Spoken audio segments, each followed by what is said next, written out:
I'm Ben Meiselas from the MeidasTouch Network. A Trump-appointed federal judge in the Southern District of New York has rejected the Manhattan District Attorney Alvin Bragg's lawsuit and request for an injunction to try to stop a former assistant special district attorney, Mark Pomerantz, from testifying in response to a subpoena sent by MAGA Republican Jim Jordan, who chairs the MAGA Republican-controlled Judiciary Committee.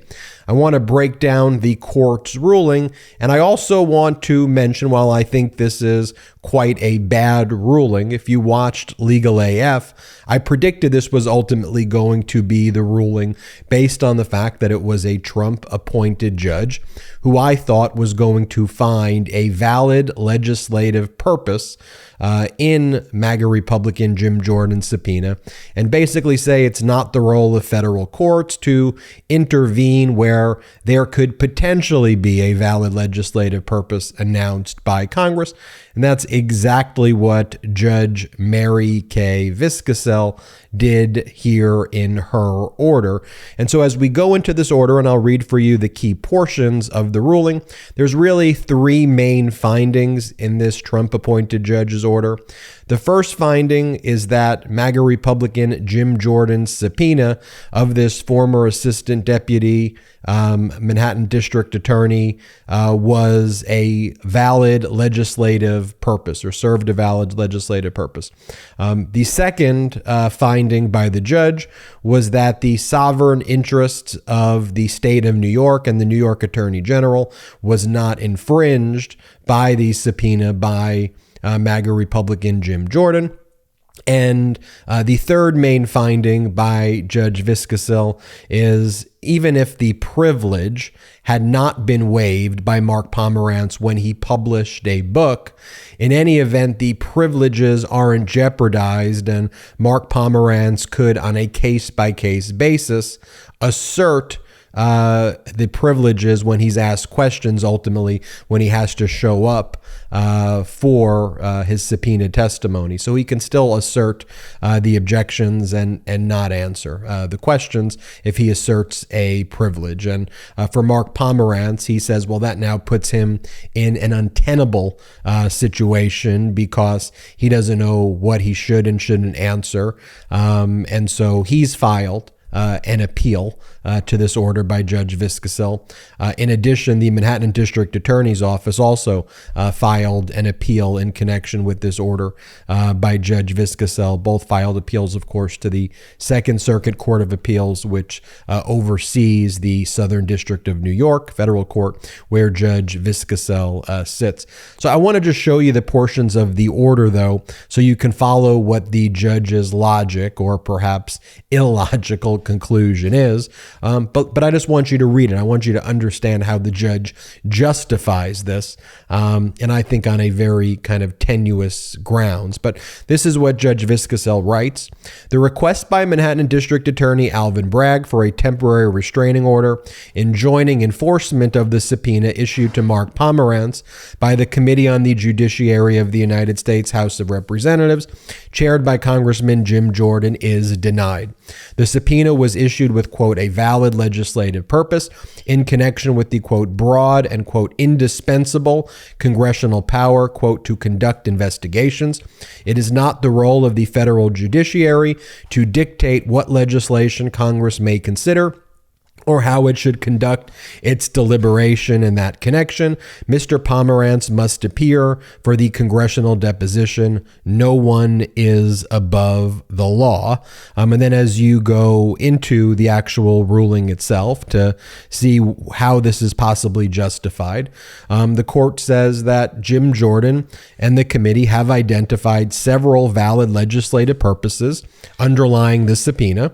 The court says, first, they reference the committee's interest in investigating the use of federal forfeiture funds in connection with the District Attorney of New York's investigation of President Trump.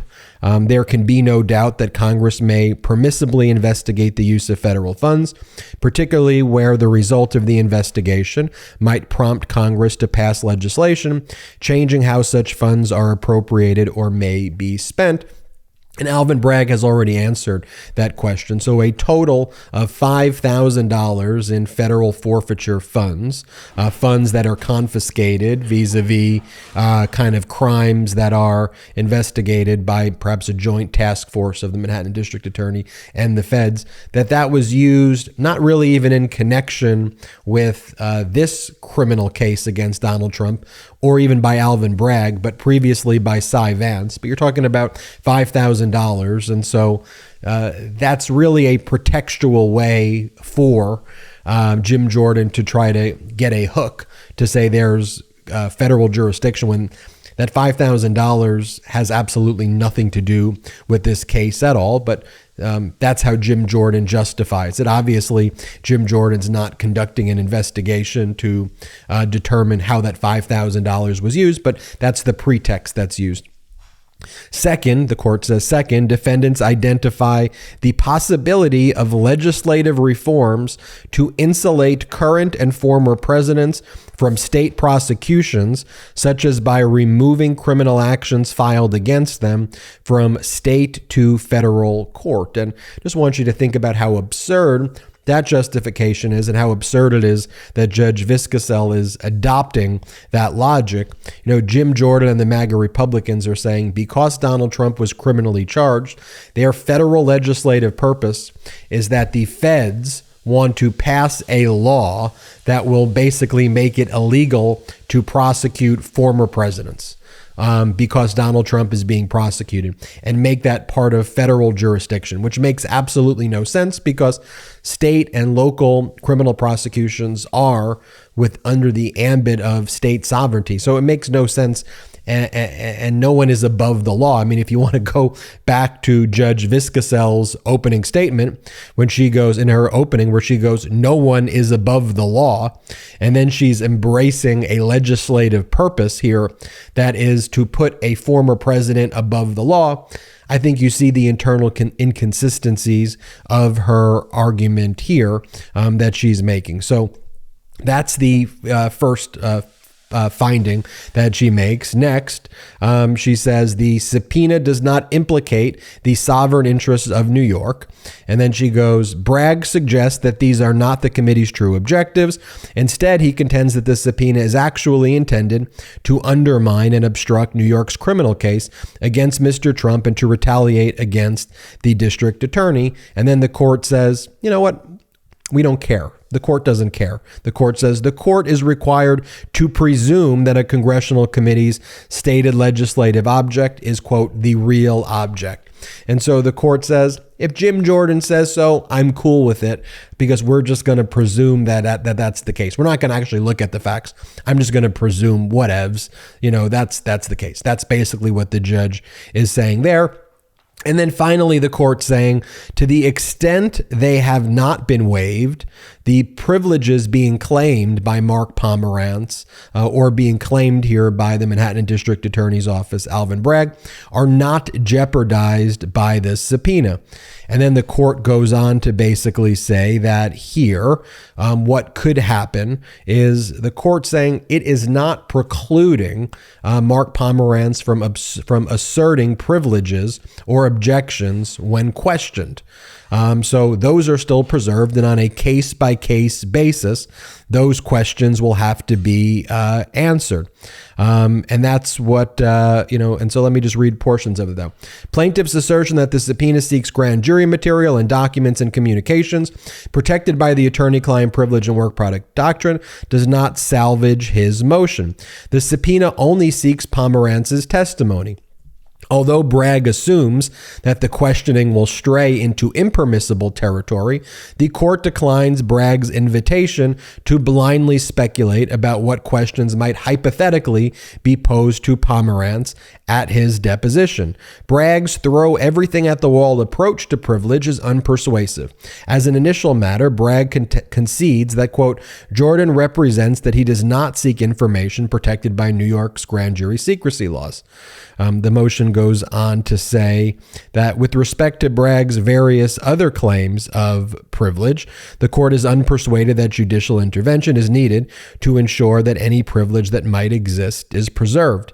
It goes on to say that Indeed, at the time Pomerantz left the District Attorney of New York, there had been no New York State criminal prosecutions of Donald Trump, and even assuming Bragg did have some relevant information about the grand jury, Pomerantz is clearly aware that he cannot disclose details about grand jury proceedings, since he professes that he authored his book in such a way that his account of investigations did not violate grand jury secrecy laws. And then the motion goes on to say that Pomerantz is smart. He had a long, successful career. He graduated for University of Michigan Law School. He's had a very distinguished career, and therefore, the court believes that he will be able to assert whatever objections he thinks are right at the time of his questioning, and then that's how he will be protected. And then finally, the court says, for the foregoing reasons, the motion for a temporary restraining order is denied. I just want to show you, though, that the exact same analysis that's actually in the court's order. If you watched Legal AF, you saw that I provided that analysis, almost identical to what the court ruled. And knowing the judge's career and history, ultimately I didn't want that to be the outcome, but it was pretty clear that that's what the outcome would be. So here's the clip from this past weekend from Saturday's episode of Legal AF, last Saturday's episode, and you'll see if my prediction was accurate. Play the clip. I think even this judge, Ben, I want to get your opinion, quashes this subpoena and finds this is a unprecedented incursion into state sovereignty and federalism versus states' rights at the prosecutor level. I think you give the Trump-appointed judge too much credit there to do the right thing. I don't think that's what's going to happen. I think the judge is going to allow Mark Pomerantz to testify.